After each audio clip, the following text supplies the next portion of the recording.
But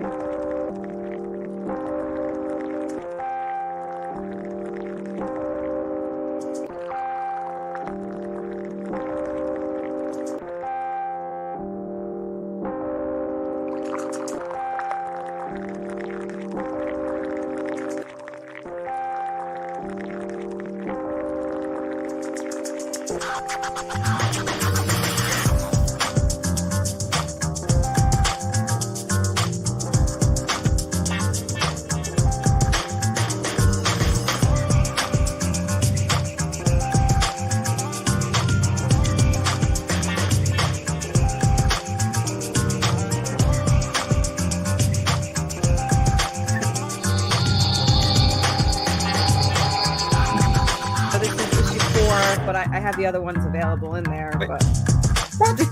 So, Luke, what are you drinking today? Coca-Cola. Morning on the way to the gym and set my ukulele on top of the car and then drove off down the road. I need a bow after that. Thank you. All right. Thank you for that. Thank you. Look at that.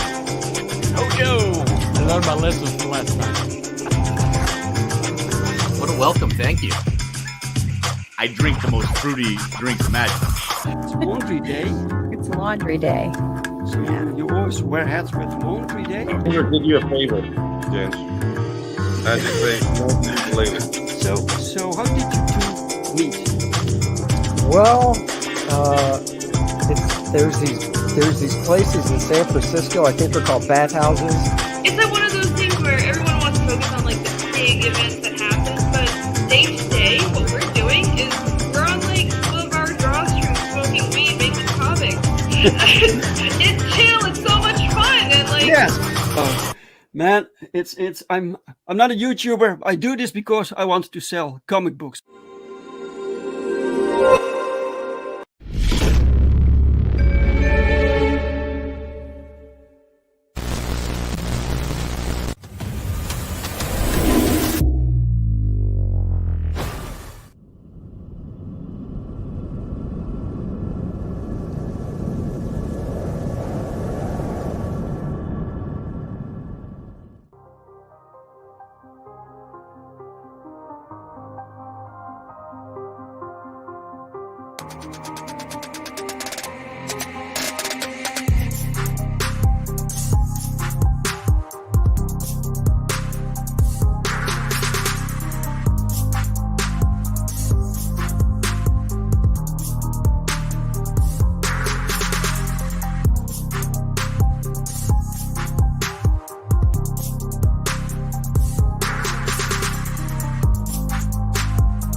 Woohoo! Yes!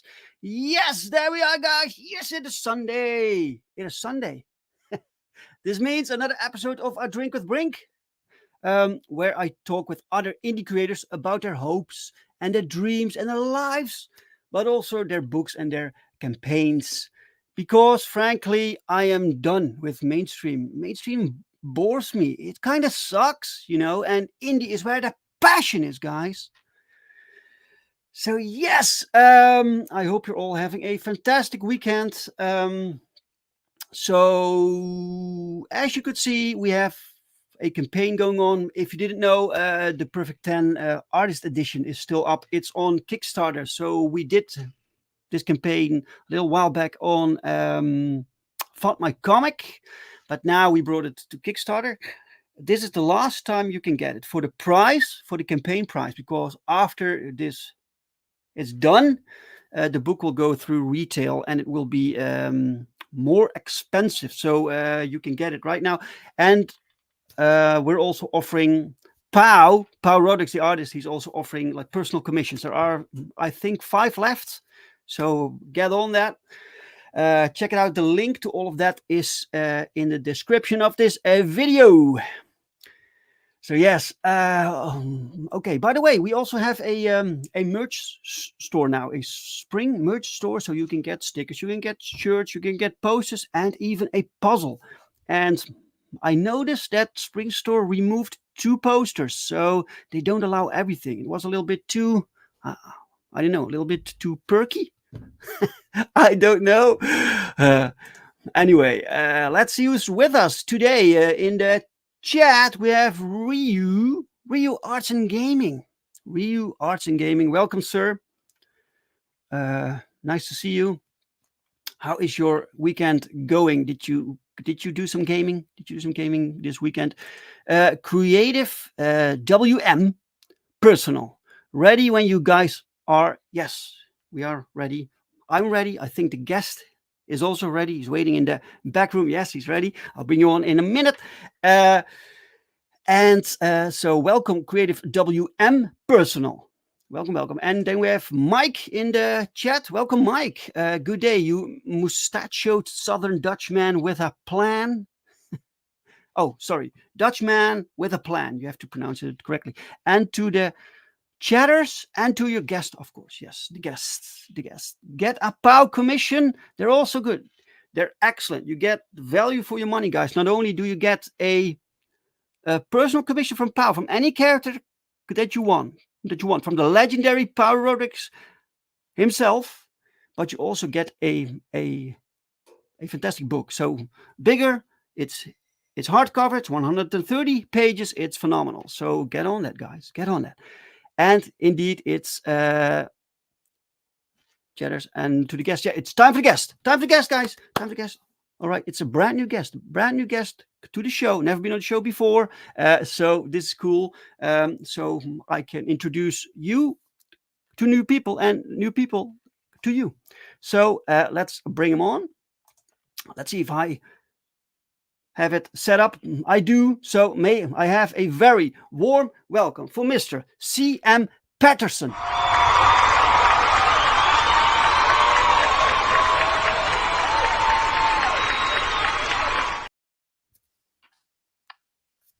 Well, the camera didn't break. That's a good start.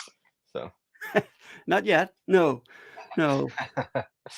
Hello, sir. The first time we ever met, right? first time we ever met. Yeah, I really appreciate you having me on. You're very welcome. You're very welcome, sir. Okay, Pat. So this is what I usually do before we start anything. Before we talk about anything, I need to ask you the question: what are you drinking? I am drinking a little glass of Old Forester. So a little swig on the rocks. So Old Forester, what is that? it's a very dark whiskey. Very dark whiskey. And it's Wow. very very flavorful. I was gonna go with just light beer, but I was like, you know what, it's a special occasion, might as well get the good stuff out. So yeah. Wow, whiskey. Holy shit. All right, let me see. That's tough stuff, right? It's tough stuff. Do you have that, Jens? Jens, do you have whiskey? Huh? A what?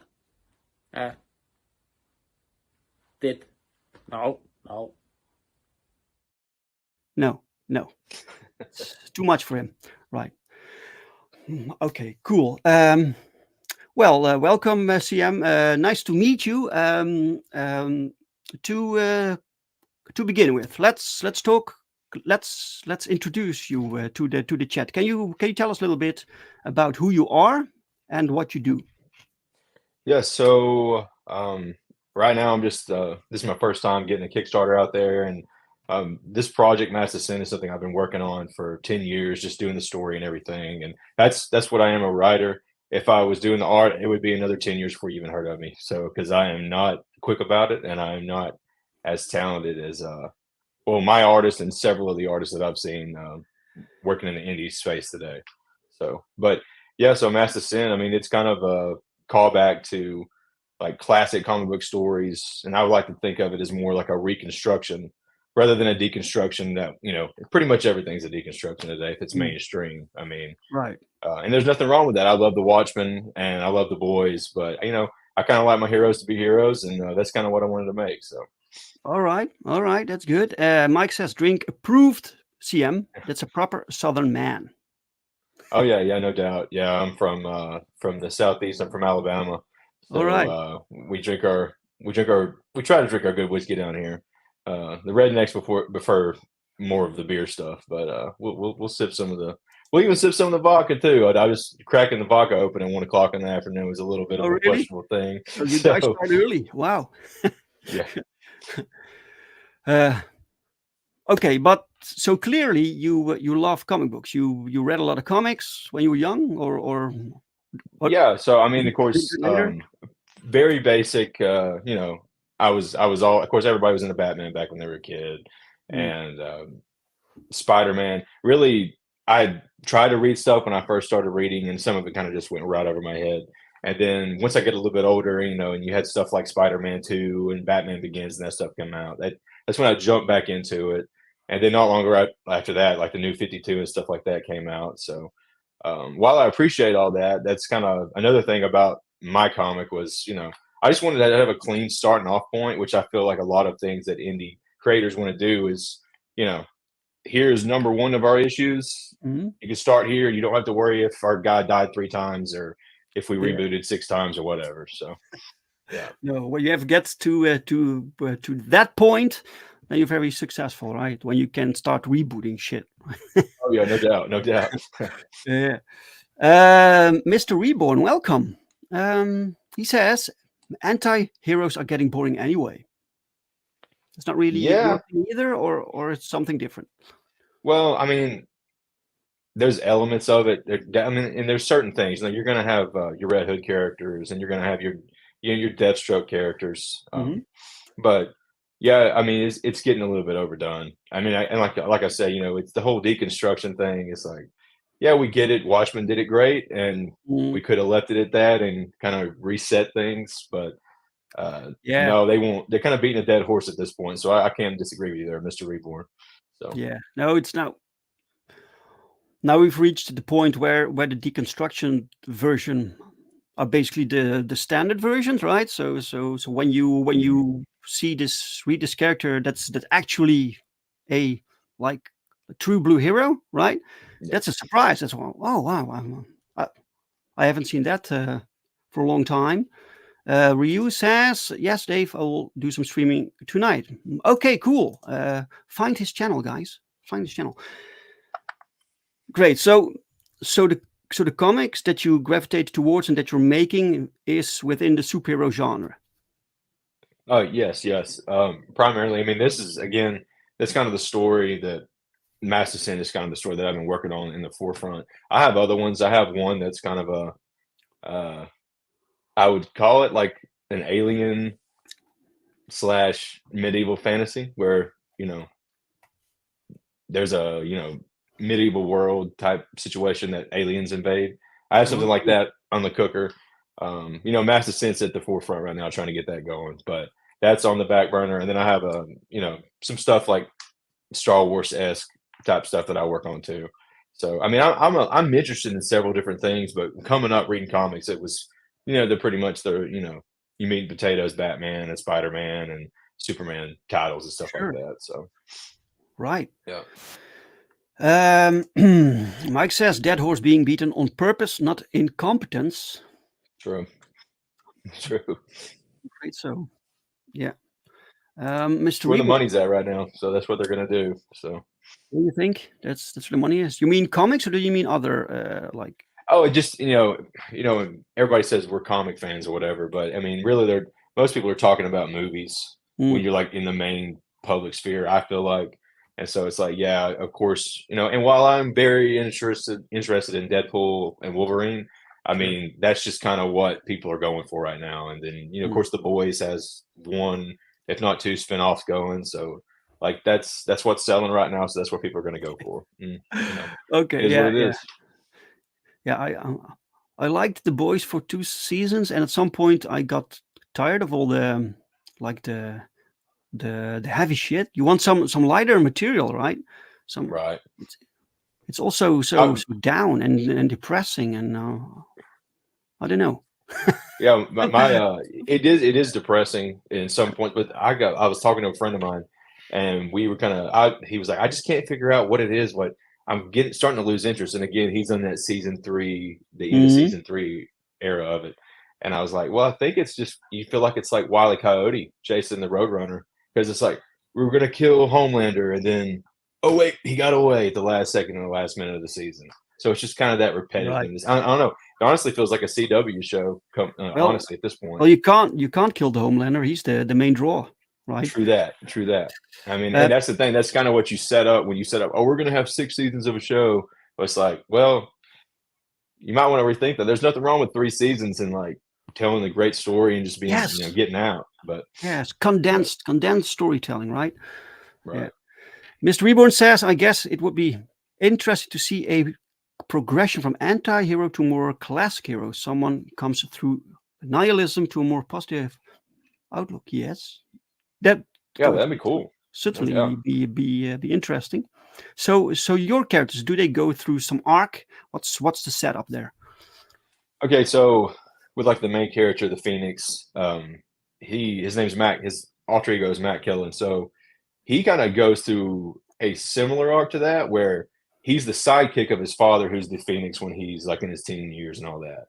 So his father is the Phoenix, and tragedy happens, as it always does. And then he becomes the Phoenix. So he goes from optimistic, I'm the sidekick, everything's going to be great, and I'm fighting alongside my father, to I just figured out that my whole life's kind of been turned upside down, and nothing I really thought was true, and the people I thought were on my side are not. And he kind of goes from optimistic to nihilistic, and then we jump in the story kind of in the middle of that, where he's like coming out of that and going into a more optimistic side. So that's a pretty good insight right there. He caught on to that, so that's cool. Yeah. Right. Creative WM Personal says heroes need to struggle in the battles or they become boring, but not like Dragon Ball Z. Make the conflicts personal and challenging to the hero in particular. Yes. Yeah. No doubt. Yeah. What do you got to say about that? Right. Yeah. The best struggles. Right. So, by the way, you're the writer of your book or the artist? Yeah. Yes. I'm the writer. Right. So these struggles of the hero, is there a particular way you approach this through your writing? What's your strategy there? Do you have a strategy, or is it just well? I've came up writing short stories and novels, so I kind of had that stuck in my head, for better or for worse. That like a story act structure or whatever, whether that be a 5-act, 4-act, 3-act. Right. But I kind of look at that like I've got this character, and we come in, like I said, we come into the middle. So technically, in the first act of where we start out, he's still very jaded. He doesn't trust even, the detective in the story who he's in a relationship with. He's still like, I really don't trust you because you're a part of this system that has been unreliable, that has let crime go on. And from there, we see him become a little more jaded because of the trials he's going to face in the first few issues of this arc, and then coming at it on the other side, because he doesn't have an heir, unlike his father and his predecessors. That's part of being the Phoenix. You have to have an heir to, pass the suit, the cape and the cow down to once you're done or you get killed or whatever. And so that's kind of something he's dealing with, is he made a mistake that led to his heir not being around anymore, for trying to stay away from spoilers. So so he goes from a pretty I'm going to be the Phoenix to I have to be the Phoenix to I'm going to figure out a way to make this work where I can pass it on to at least someone that'll carry on the mission, even though he feels like he's failed in the mission. So this is really for him, he feels like he's failed in his mission, and everybody in his life kind of reminds him of that. And he looks at the villains either in the prison or in the graveyard that kind of remind him of that as well. And this part of the story arc is him kind of rebuilding what it means to be the Phoenix and what that mantle means to him and the city abroad. So All right. Right. Did you say that you wrote short stories? yeah. I wrote short stories, and a lot of those are sci-fi and horror based short stories. So Cool. So like not comics, right? But actual stories. So this is how you like learned the just craft. yeah. Then I'm like that was a good way for me to learn it was Mhm. just this 500 words, 2,000 words. Let's break it Oh, down and let me yeah. start a beginning, middle, and end, and make it definitive and get it out there. And that really, I think, has helped me to look at something like a comic and be like, okay, if I do 4 issues and do an arc like that, then here's my Mm. beginning, part 1 of the middle, midpoint, part 2, and then my ending. So it helps me break it down. Sure. That's why I like writing comics, because it's so easy to break things down over, even between panels and between pages, it's easy to break things down. So Yes, because the book that we're promoting today, that's part 1. It's issue 1. yeah, it's issue So, 1. Yeah. so how many issues do you have planned? Well, for this art with the villain, his name is Titanus. With this villain, I have 4 true blue story arcs, and honestly, they kind of mirror each other. The villain and the Phoenix, in terms of they're both learning. They're both trying to solve the same mystery, and Mhm. while the Phoenix is definitely never going to become a villain, not this version of him, anyways, but Titanus, he is a bit of an anti-hero, but also he is relentless, and he Titanus. does have it. He has his, yeah, he has a code, and there's no amount of like, you know, there's just he is not. It's not even gray. It's like I'm here to kill, and I'm going to do it because of this, and you're not going to talk him out of it or whatever. So, but that is a part of the first 4 series. I got off topic there. That's part of the first Sure. 4 series arc, and then Right. I have several planned. I mean, I have at least 36 issues that I've actually written out in outline. What? 36 Yeah. issues? I've been working on this a long time. Like I said, I swear. What So, the? and this started. Okay. I mean, So again, I can't draw, so it's just like yeah. I gotta So you're writing. save money up or kickstart Yeah. and try to get that money brought to me. That way, I can get it out there. So, yeah, Wow, that's incredible. So you have the first arc done, and the next one also. yeah. So I've got basically the first 8 issues written, like completely. Like I don't want to do anything else to them. I just want to give them to my artist and let them take care of it. Holy Once shit! yeah. Wow. I'm ready to roll with it, but I just, I get it. It's our first campaign, so we're just kind of. I knew it was going to be slow. It was going to be a struggle, and Right. yeah, but that's pretty much where I'm at. So Right. So how long does it take you to write one issue? write one issue, it probably takes me. If I just, and I've learned this from just writing short stories, I'm going to pound it out, and if I can get one done in a week, then the next week I can polish it, and then I can send it to my artist, who is going to tell me, "Hey, this isn't going to work," and then I'll take the next week and I'll be like, "Okay, we'll take this Oh, out and really? this out and this out." So Oh, wow. yeah, Okay. Let's go to chat because I'm running behind, guys. Mike says, ironically, I bought the boys comic series sight unseen due to the TV season 1 positivity hype. It's still unread on my shelf, and I wonder if I'll enjoy it now. Yeah, I think it's too much for my taste. It's not really my thing, but some Yeah. people like it, so that's cool. I've seen a lot of people say it's much darker. That the Right. comic is much darker, and the fact that I mean, I think one reason they can't be as dark is because Maeve in the series and in the book, she's treated so terribly in the book that like they had to Oh, rewrite a lot of stuff actually because it's graphic. It's really graphic. yeah, But yeah. I'm with you. It's kind of above my thing. Like comics can be pushed in the edge, but let's Yeah, there are not take it too far. Yeah, there are some things like The Walking Dead. I love the Walking Dead series, right? I have the complete series, but there are some other series like you have the series called Crossed. You heard of it? I think I've heard of it, but I'm not It's sure. it's Educated. bonkers, man. It's like The Walking Dead, but only people. There's some sort of virus. I don't really remember the details, but people get rid of their like morality. So everything. So Oh, everyone does the most gruesome shit, right? And right. that comic was too much for me. It was like, no, this is, you have to have a little bit of hope, right? So Right. Of there has to course. be this hope, like total misery is not really my jam. All right, heroes can flex a bit, but they shouldn't be able to solve every problem through brute force. Yeah, No exactly. doubt. Welcome, Immortal Rising comic book. Welcome. Welcome. It was thinking more. I was thinking more Spider-Man with him struggling with his responsibility. Sure, right? Yes. Right.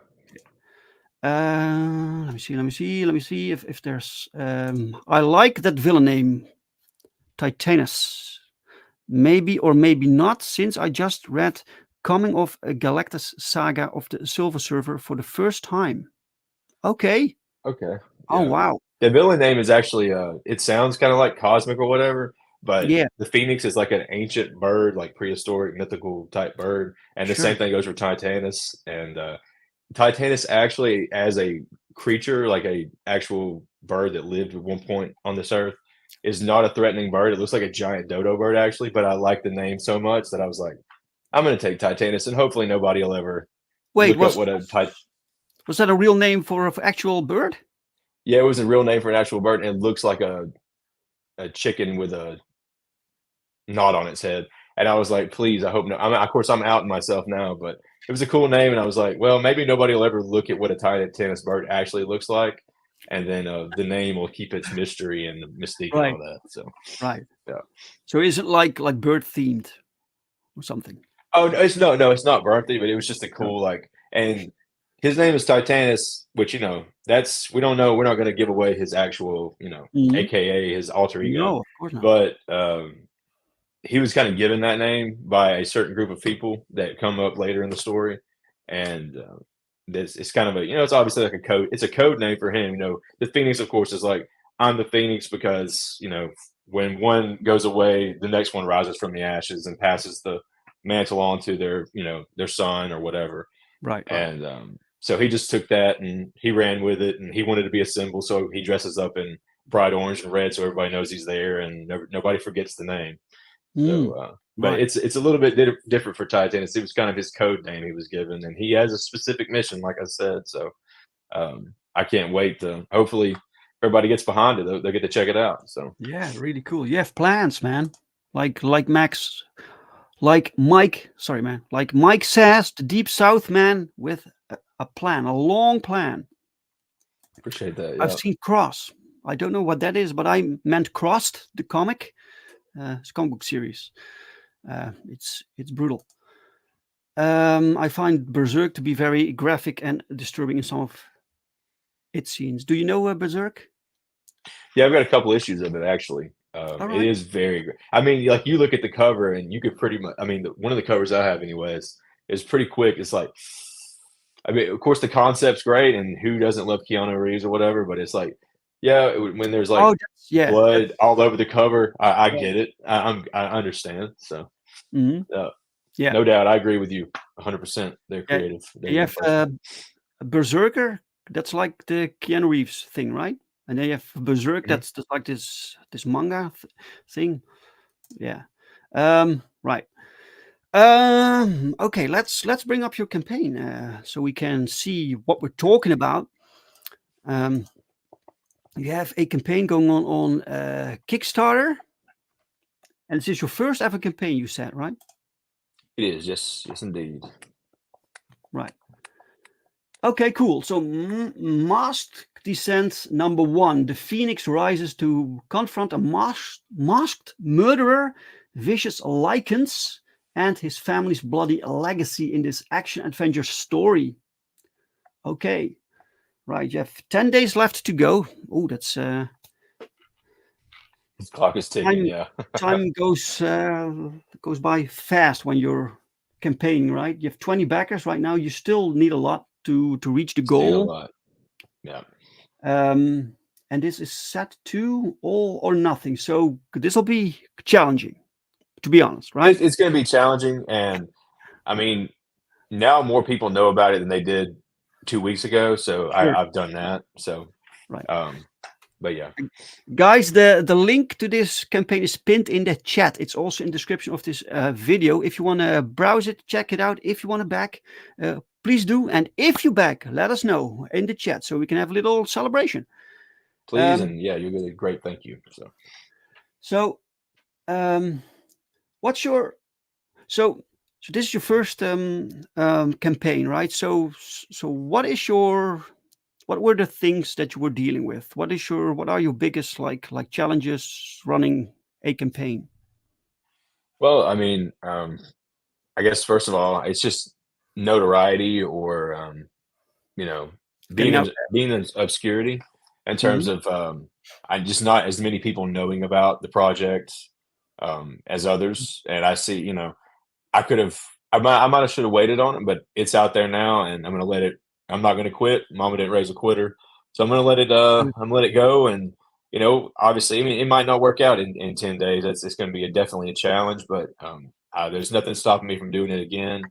And in the meantime, I can, you know, we could probably pump some more pages out and get those put on there because that's what I wanted to do. Was I felt like I couldn't just put something up there without investing my own time and money into it.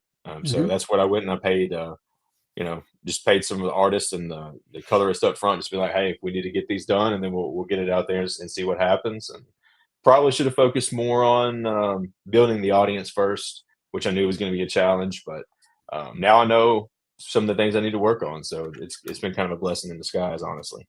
Yeah, it's tough. It's tough. Dark Sides Comics, welcome. Welcome, guys. Do not subscribe to Dark Side Ace Comics channel because I'm having a little competition with him. Who will reach 600 subscribers first, and it'll be me. So yeah, sorry, Marinus. Sorry, man. Right. Yeah, it's challenging. Definitely, we can try to get you in contact with some bigger like YouTubers, maybe some with big audience. I really appreciate it. Yeah, it's grinding, man. You need to grind. Masked Descent, Definitely. nice logo. Who made the logo? Oh yeah, that was my artist Ricardo Oliver. He's based out of Brazil, and he does amazing work. Just at Ricardo Oliver Art on Instagram. He's working on a lot of projects right now, and I feel like a lot of people are going to know his name here soon because you see that he did. I mean, that he did the actual illustration. Now, our colorist, you know, he obviously did the colors on there, and that is Jao Canola. He actually does some DC work and some Boom Studios work, and he's gonna actually has a Conan title coming out in a couple weeks. So that's something I actually am interested in. I love Conan, so I'm gonna jump on that. But he does it. They always, every time they sent me a page, I was like, nailed it. I mean, every single time. So right, great. So this guy here in the back, that's Titanus. That's Titanus, yeah. All right, that's him. Yep. Right. And he's got got a little bit of a Deathstroke vibe thing going on. Yeah, I feel I might be a little biased, but I think he get Deathstroke a run for his money. I don't know. He doesn't have any. He hasn't taken any. You know, venom or serum or whatever he ends up taking. But this guy's pretty lethal. And you'll see in the first couple pages, you'll see the results of that. So we scroll down. Right. Yeah, he's a threat. He's a real threat. He has to be, or he wouldn't even be worth writing about. So, right. The title, what does it refer to? Masked Descent. Well, I mean, it kind of can mean two different things. One, the line of descendants from the Killen family, they all have wore the mask. Oh, sure. Yeah. So technically, so the F. I've heard several comments. Why is it an F? And you know, it's not spelled with a P. Phoenix. So, well, it started in Spain, and the Spanish version of Phoenix is spelled with an F. Oh. And so they just kept the F. And I mean, in one of the panels below, you'll see a knight suit of armor helmet that's orange, and it started in the medieval times being the Phoenix. It's been passed down from generation to generation. So that's one meaning. And then the second one is just you know, they wear masks, and it's a challenging thing being a hero and trying to balance, taking care of the people that are close to you, taking care of your city, or even the wider, nation abroad. When we talk in terms of like the different conspiracies that he comes across in the series. So it kind of has a double meaning. And I when I came up with that title, I was like, yes, that'll work, and I'm not going to change it, even though I've changed it 2 or 3 times before now. So we're going to stick with that. So. Yeah. The same thing with the script, right? Final script, and then final version 2, final version 6, final version 10. Yeah. Right. This is some cool art by Jackson Durr. Yeah, he does a lot of. He loves that. He's a bigger The Batman nut than I am, and he does a lot of stuff on his Instagram with that. And so I saw when he did, I was like, man, I'm going to have to get you to make me a cover. I wanted something that kind of looked a little realistic, so I just said, hey man, do your best, and he showed out. So wow. Wait, 1 second. 20, right? I want to know the background amount for right now. Right, this looks awesome. Did you design the costume? Yeah, so I had a bunch of basic drawings and stuff, and I had kind of taken some markers and did some. It came up with the colors and things like that. Nothing I came up with was as good as what Jackson or Ricardo came up with. That was kind of Ricardo, that's Titanus, and he birthed that out almost completely on his own. I know I wanted something that looked similar to a skull mask, and I wanted a katana, and I wanted an AK-47. I wanted this guy to just be covered in weapons. So he went all out. Yeah, he's. So one. They took what I had in my brain and they made it a reality. So. All right, great.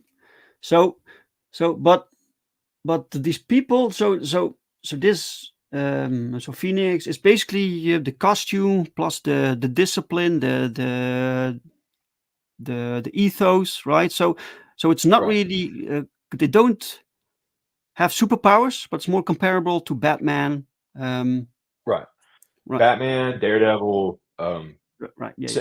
More closely aligned to that. The Phoenix himself has no powers. Yes. But there's, there are tons of powered individuals and within the universe. And if you go down like one more scroll, you'll see at the bottom of this page right here, there's a little bit of a team right there of superheroes. Oh, cool. Excuse me. I love that. So if this guy's made of metal or something? Yeah, that's Captain Crucible. He can change into any type of metal. If he's ever touched the type of metal, he can turn into it. So if something falls from space and he can touch it, he can turn into it. So that's his power. And he's also the leader of that little team. The Phoenix is kind of an outsider. Obviously, he's not. He kind of goes by his code, and he just kind of jumps in and out whenever he's needed, or last resort type thing. So, what's the team called? The contingency. So, in this world that I've created, you have the Federal Vigilante Administration, and that's these 3 right here.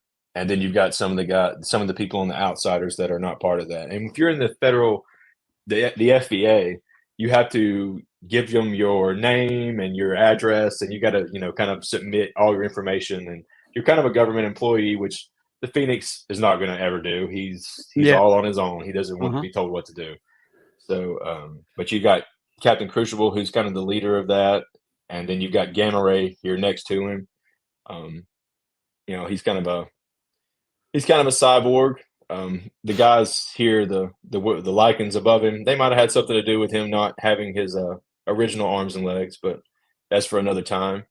And then you've got Sunbeam above him, and she was a cancer patient that went through some testing, an experimental cure, and it left her super solar. So she has the ability to fly and blast, radiation and sunbeams, hence the name. So cool. Very cool. Yeah. That's really cool. A variety of characters. Yeah, that's fun. That's fun to write. Great. And that's not going to be in the first issue. I'm not diving in too crazy with all those in the first issue. That was just kind of a tease for what we've been working on and what's to come. So. Oh, so this is not a page from the book?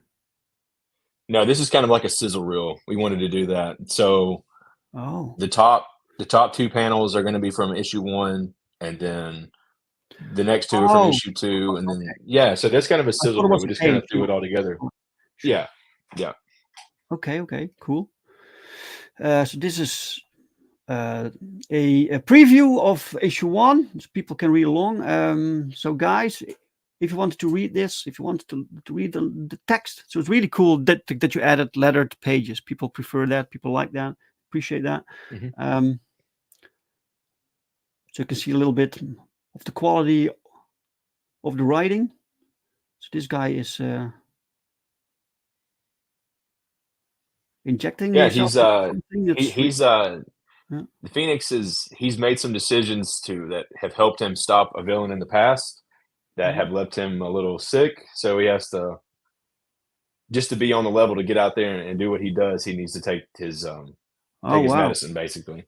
So that's for another time. But that's kind of what he's doing right there. And then, like I said, there's the suit of armor from the original Phoenix. That's his helmet. And then you can see behind him, there's a picture of the contingency from 1977, and that's Max, the current Phoenix's father, standing there with the team of vigilantes from that era. So Sure. Right. Creative WM Personal says, looks like DCEU Flash, and he means Phoenix. Yeah, maybe with that a little bit. Yeah. So we have the ear being out of the mask. That was Ricardo doing that. And I was like, first I saw it, I was like, excuse me. First I saw it, I was like, I don't know if I like it. Then it kind of grew on me because it reminds me of Captain America, his mask. And I was like, well, we'll keep it. We'll run with it. So yeah, has a glider, much like the Hobgoblin or something similar. Right. Mm-hmm. Yeah. So he's got that, and that's kind of just the tech. Whenever he's on the ground running around doing stuff, that it's kind of surveilling things above him, making sure everything's going well. If it sees a problem over here, it could go out and go scoop up. I'm sorry. Let me take another sip here. Sure. Been out of the weather for a little bit, so 1 second. I'm sorry, guys. Oh, I hope that this guy's power is that he can bend, because otherwise he has a problem right now. Yeah. Oh, you're talking about Slim Jim. So Slim Jim right here in the middle in the purple. Yeah, that's Slim Jim. He very similar to. That's great. Yeah, Slim Jim. So that's he can stretch. He's a lot like Mr. Fantastic, except he's obviously not doing good things, and he's not very smart, or he wouldn't have got caught like that. So yeah. So let's just think of the anti Mr. Fantastic. That's everything. He's he can escape. And they had to build a special prison cell for him because he can slide up under it or whatever. Yeah, he's a fun character. Yeah, actually He's just one of the many people that the Phoenix has taken down over the years. Right. So. That's a very strong superpower also. We have one of these characters in our universe with like stretchy powers. And when you start to write it, you discover all the shit that they can do, man. It's very powerful. It's really cool picture. Nice perspective, right? Really cool. Right. Yeah, we wanted to just give a big, wide shot of the suit and make sure that, because we see it in bits and pieces up to this point and very small on the panel. We just wanted to show the glider and him sitting on it. And especially in these first 6 preview pages, we just wanted to get that out there. So right. So does he when he stands on it, is he connected through magnets or Yeah, it's magnetized. Yep. It's magnetized. Right. Okay. Cool. Really cool. Right. So, and we don't get completely away from the violence that you might not like, but I tried to keep no, I don't mind. PG-13, yeah. No, I don't mind violence. Violence is pretty cool, but you have to you have to balance. Yeah, you got to go to. Yeah. Right. But it's cool. Which we try to put some little quippy humor in there and a little bit. I think in the page before that it ends with, his balls are shoved down his throat. I think that. I wanted that to kind of be a shocking thing, and then you get down here, you'll see some of the text, and they kind of crack a joke about it, or not. I did, not the character. The characters are just kind of going through their motions. But sure, right here it says how long, and he says, I don't know, about 3 to 5 inches, and of course that's not what the Phoenix was talking about. The Phoenix was talking about how long he'd been laying there, but Yeah. So this guy has a little bit of a Jonas Jameson like aesthetic. Yeah, that's the I told him, and that's he kind of he was really toeing the line when I was like, a Jonah Jameson look, but not, not the gray hair with the streak through it. Just, he got awful close. That's Chief. That's the Chief, Mhm. and he's a little crooked. Right. Very he kind of part of the deal with being the Chief is the Chief always dies in a kind of a gruesome way, and so he Oh. kind of inherited the job, even though he didn't really want it. And so he's kind of nervous and he's kind of agitated at all times because he never knows when his last ride's going to be. So, Oh no. and him and the Phoenix have had a sordid past, so they're that's why you kind of see the tension in those panels. Is they're not the biggest fans of one another. But Nice. I do appreciate that you don't skimp on the backgrounds, right? It's you can see where things happen, which is nice. A lot of variety with camera angles also. That's professional.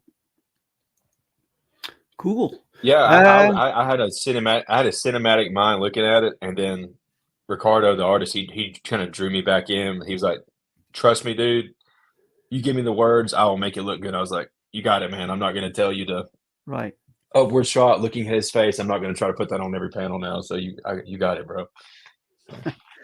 So right. So your scripts, do you lay out every panel, or do you just write for the entire page what needs to happen and you leave it to the artist?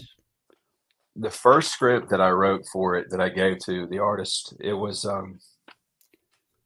very every panel, every motion, just trying to, I was really micromanaging him, and I felt bad about it once he was like, "Hey, we need to talk." And I was like, "Okay, let's figure out a way to work together." And I feel like if anybody here is going to write one or is struggling to write one or work with somebody, Mhm. just if you can find an artist that you like that's good, just whatever works for them that obviously translates well at the end. That's what we go Sure. with. So we went with I kind of write the dialogue, and I'll write a paragraph of what's going on, then maybe a little bit of dialogue, then what's going on next, and a little bit of dialogue, and then I write page 1 or page 2 or whatever.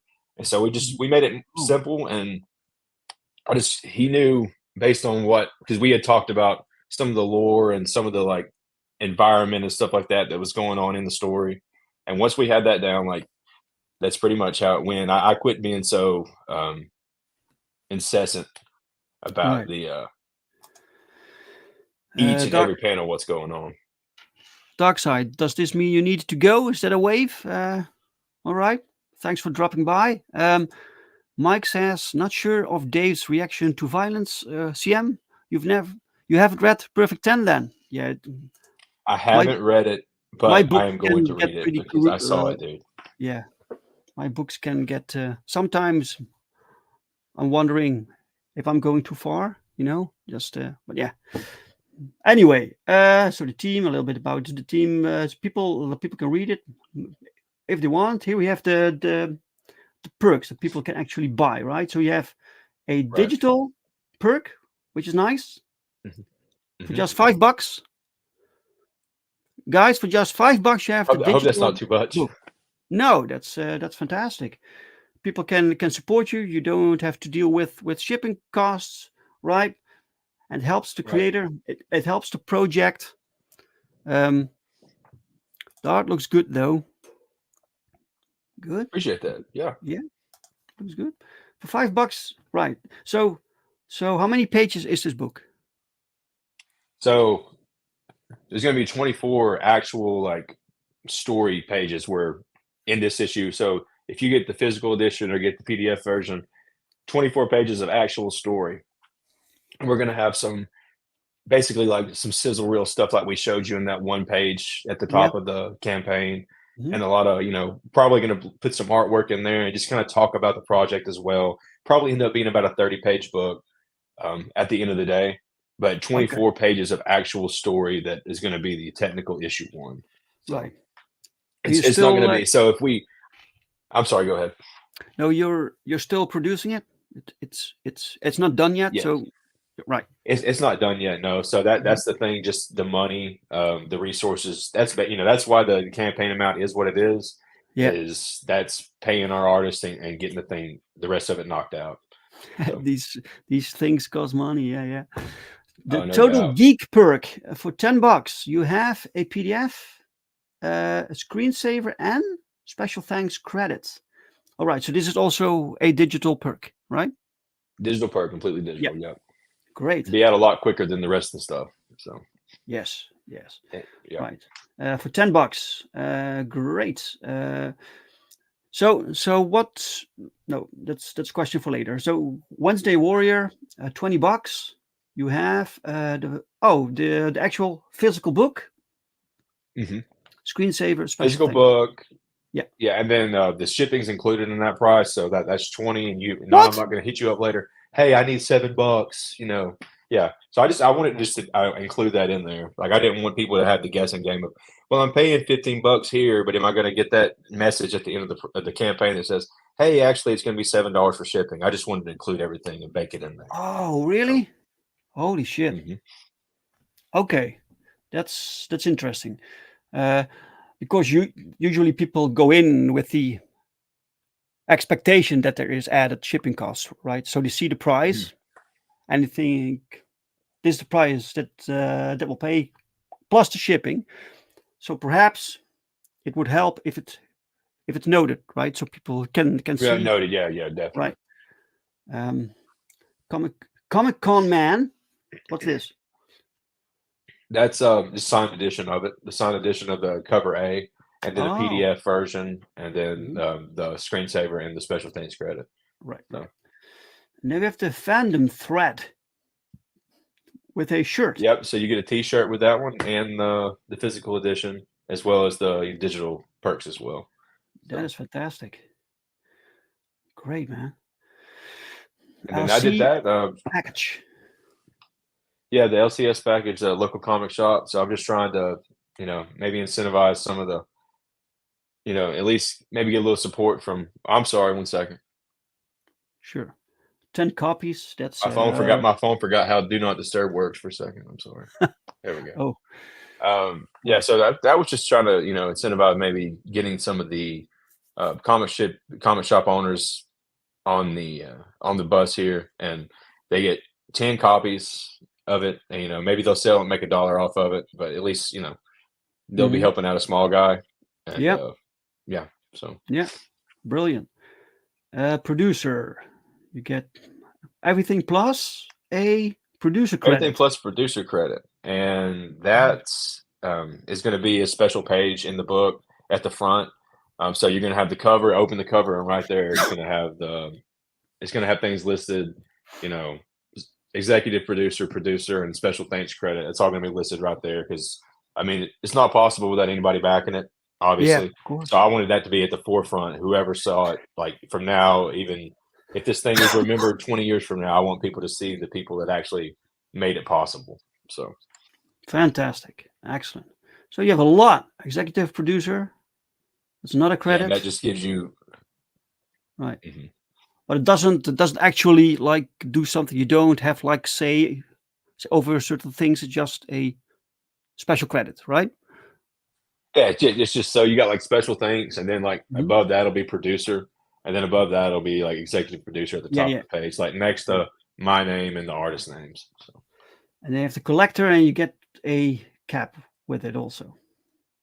Cat, you get the executive producer credit and the signed edition. And the PDF of the variant cover, right? And the variant cover is an add-on as well in the physical edition. So, okay, cool. Oh, you have more. You have Oh, this is the last one. 240 Immortal Fan. And that was just a shot in the dark. That was just I seen other people put crazy amounts on pledges, so I was just like, I'm gonna try it.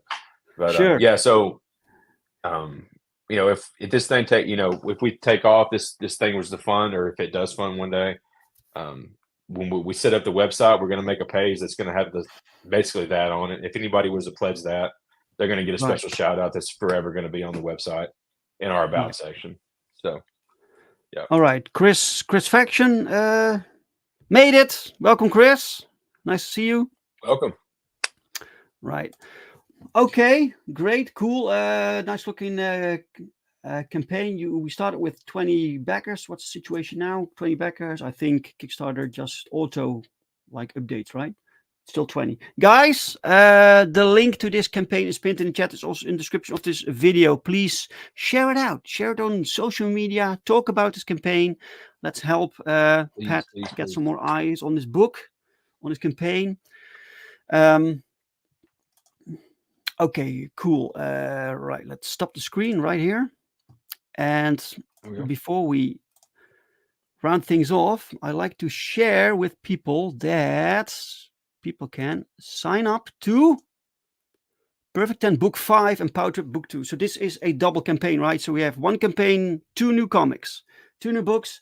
Perfect 10 Book 5, which is now being produced, is crazy. So many characters. This is like a legion of villains, guys, that you will see in this comic. It's crazy.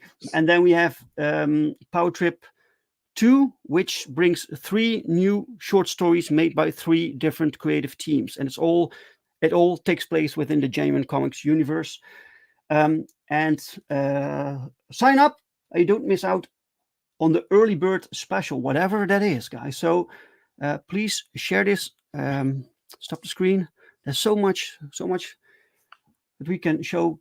Plus, we also still have the Perfect 10 Deluxe hardcover artist edition on Kickstarter, so you can find that also. The link is also in the description.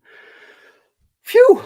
All right, Pat, thank you so much for being my guest for thank you today. Oh yeah, no doubt. And I'm definitely gonna be checking out Perfect 10. I did a deep dive on it, reading about everything yesterday, so it's just a matter of clicking that pledge or buy button now. The art was tremendous, man, so that big props on that.